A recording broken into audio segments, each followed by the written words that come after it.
taking is a skill that is learned. And so not every student is a great test taker. Definitely, if you are required to give the test, prep for those tests. Do not just throw your student in line with your student. Be aware of the environment around them and the surroundings that are going into that test. Make sure they're prepared. My personal opinion is that a student's regular performance throughout the school year is a better way to judge where you are as mom and where your student is in your homeschooling. Right? A standardized test is measuring a worldly success, a worldly academic success. And many of us for homeschooling are not doing it for a worldly academic success.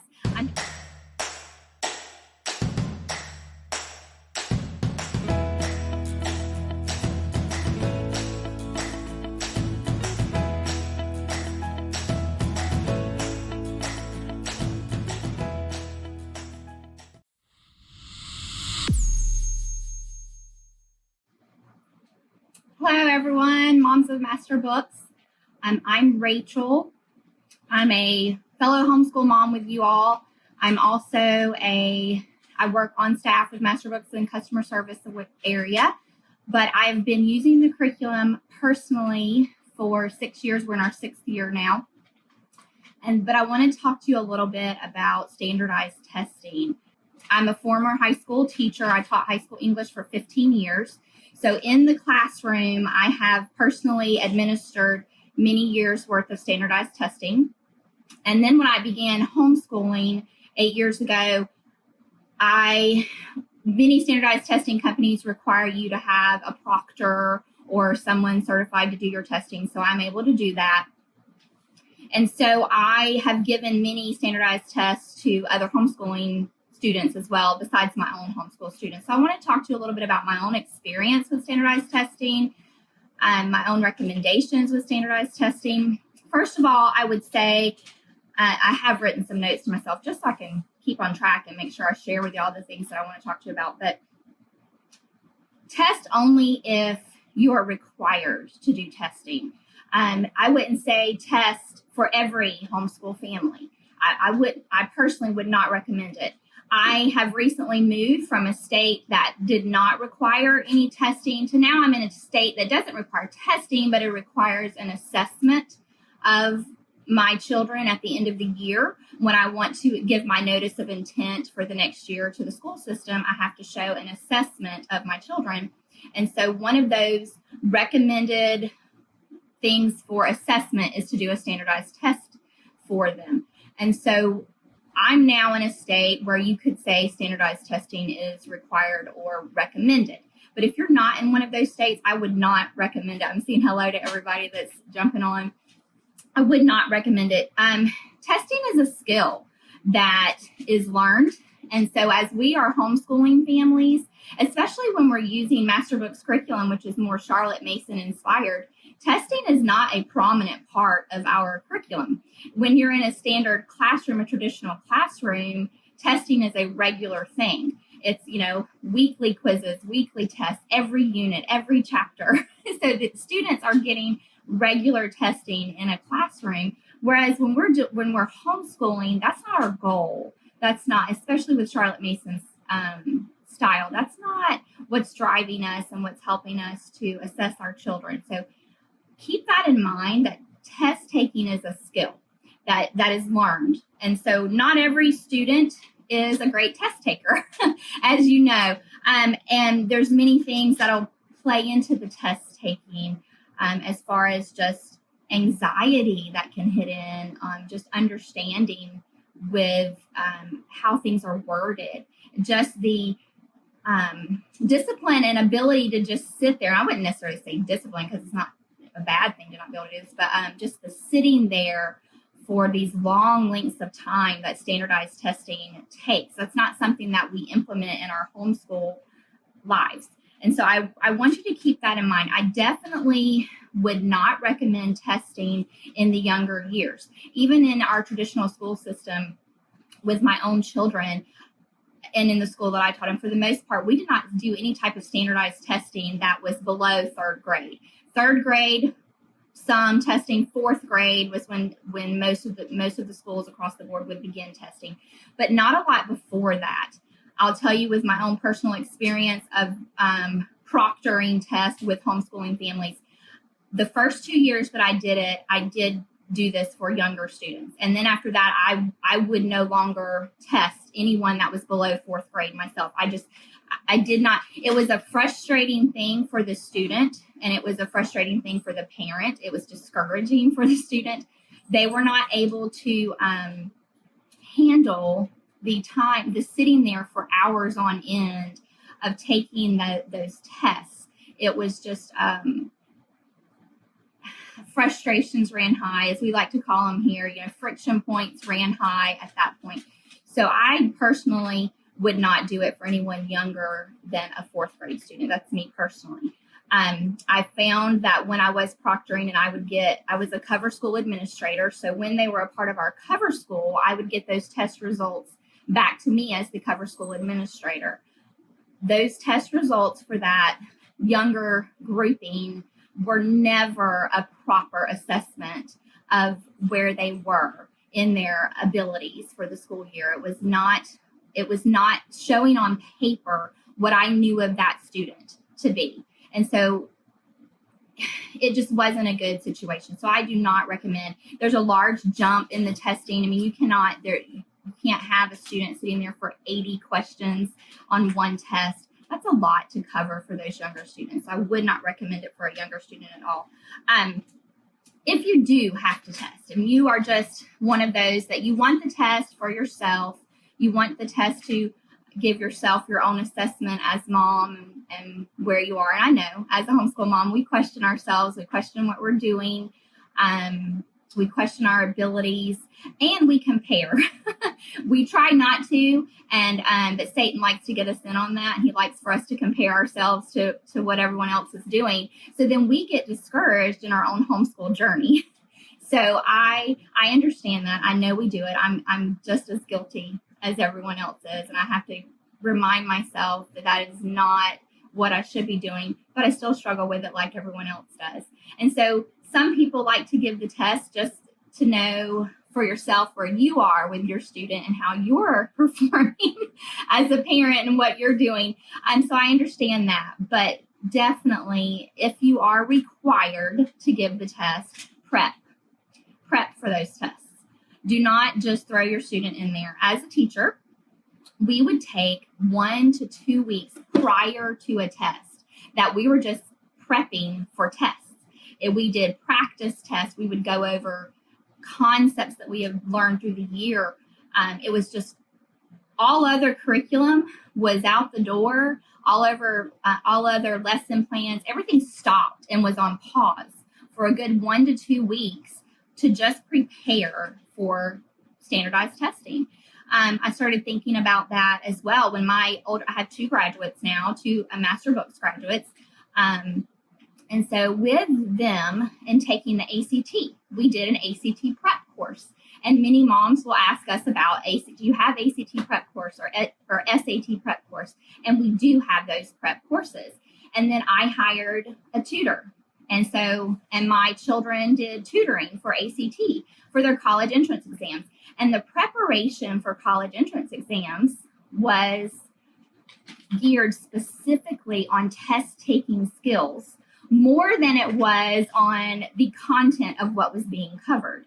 I know that is what, when my children are asked, they did well on their ACTs. And when they're asked about that, that is one of the top things that they'll talk about to others are those test-taking skills, not really anything about, oh, you need to go study this subject more or study that subject more. It's all about how to take the test.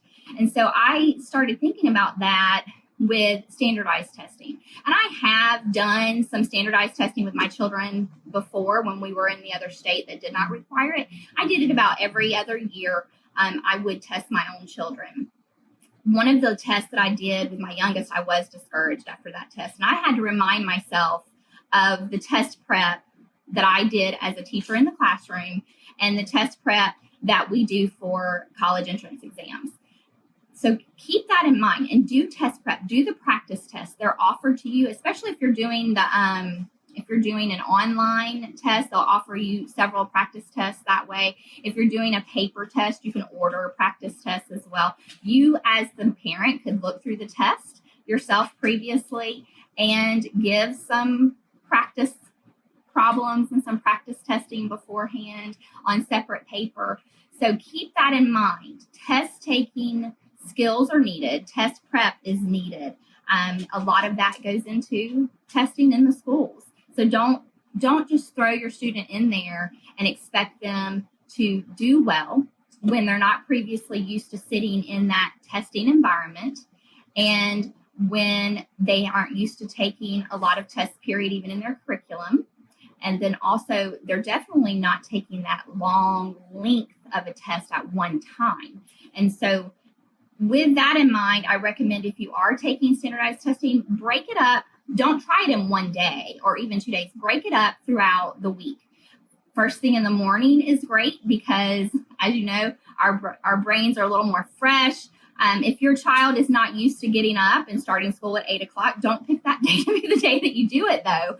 You need to do some prepping even for that before. If you plan on starting early in the morning, then you need to do the days before where you're prepping your student for that. Don't just wake them up that day and, okay, now we're getting up at 8 o'clock and doing a test. So keep in mind all of that when the environment that's involved in taking a test is very important. You need to prepare them for the environment of the test taking. You need to make sure that they are have had a good night's sleep. If something unexpected went on at home the night before, or you had something that you weren't planning on doing, an unexpected trip, just whatever it might be flexible with that, because they need to have a good night's sleep. Yes, all the typical things that we hear that kind of go in one ear and out the other. They need to have a good night's sleep. They need to have a good food in their bellies. They need to have a good attitude. They might wake up and it's just, they're already in bad brain that day because of having to take this test. You've got to address all of those things and be aware of all of those things during the test taking, because we do homeschool. We have the ability to do that. And so keep that in mind with your student. Be aware of the environment around them and the surroundings that are going into that test. Make sure they're prepared, that nothing's going to catch them off guard while they're taking the test. All of those things, tiny little things, can make them anxious, even more so when you have a student that does not do well with test taking, no matter what type of test taking it is. My youngest, when we did move to this state and he heard that he was going to have to be assessed every year, immediately his eyes looked at me and there was fear in his eyes, because he was then afraid of having to do some type of testing. So I had to reassure him, we don't even have to take this and do this for a whole nother year, and he's already fearful of it. And so you have to prepare them for that environment and for what their own emotions are going to be going through with that. So definitely keep all of that in mind. Another thing I'm going to say is, as a mom, and we talked about our comparison of other students, do not allow those scores to define your student or to define you as a parent, because that's just one assessment of your child. It is not necessarily the best assessment of your child. It's just one in many different forms. We do not teach to a test as homeschooling families. We don't teach to a test, so keep that in mind. Our education is very individualized, and so on that test, there are going to be many things that they do not know, that you have not taught to them. That's okay. It's all right. Also, even in the school system, as teachers, we knew on the test there were going to be questions that they did not know yet, material covered on the test that we had not covered in the classroom. And so as a teacher, we weren't concerned about that. But as homeschooling moms, we do, because that makes us think that we've missed the mark somewhere and we haven't done something. So keep that in mind as well, that we're not teaching to a test. We should be prepping for a test, but we're not teaching to a test. We have the wonderful ability, the joy of homeschooling, to individualize our education. And so what we are covering this year may not be included on those tests. So keep that in mind. Also, when you're reading your test results, 50% is average. So every different type of test that you take with standardized testing, because there's many forms, they're going to give you a detailed way to read the results. Definitely pay attention to that. Every test is different on that. But they will all give you some type of percentile that your child is in, 50th percentile, 60th percentile. That makes me think of, remember when we would take them to the doctor when they were babies, and they would tell us, your baby is in the 95th percentile for height and weight. Well, that meant that there was only 5% of the children that had a higher height or higher weight than they did. And so keep that in mind when you are looking at those scores. 50% is very average. That's where they should be, is around that 50 percentile, because that means you have the 50 above them or 49 above, 49 below. So you're right in the middle. So that's a great place to be. Obviously, if you are down into like 15% and below, you're going to need to be a little more concerned. But that's, again, just reevaluating. Maybe they're not as test taking skills possibly at that point. Also, sometimes we do have to evaluate, have we done our part as parents in making sure they're doing their work properly? But for the most part, it all has to do with test taking skills and being in a different environment for that time. So keep that in mind. Again, I keep looking down. I'm sorry. I'm trying to make sure that I'm covering everything that I know that's important to me. If you are doing academic excellence testing, which I want to say is the one that was recommended here within the group, and we had a little coupon code for that. The online testing, they recommended that you do the grade that your child is going into. And every test, when you speak to them, they will give you a recommendation of which grade level you should pick for your child. And so if you are picking right now, if you're doing the test, they're going to have you do the test of the grade your child is entering into. And so keep in mind with that also, that means if they just finished third grade, they're being tested for fourth grade. And the comparisons there are going to be for other fourth graders who have possibly taken that test in the beginning of the school year. And so you want to keep in mind that one of the best times to take that test, if you're having to take it based on the next school year, would be in the beginning of that school year, because they've gotten some review. And I say beginning, like after you've maybe you're 10 to 15 weeks into the first part of the year, they have had a good review in the beginning of the school year. And we know this even with our homeschooling for those that don't school year round, or even when you get a fresh new curriculum or a fresh new book, there's excitement with that.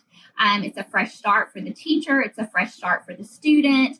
And so our mindset, our mental attitude towards things is a little better. And so keep that in mind, that when you're having to test for the grade that they're entering in, it's good to do that in the beginning of that grade. And they're going to be compared to students doing it in the beginning of that grade, because those students are taking it and have had a little bit of review. They're also getting a little bit of the new concepts for that year. So keep that in mind as well.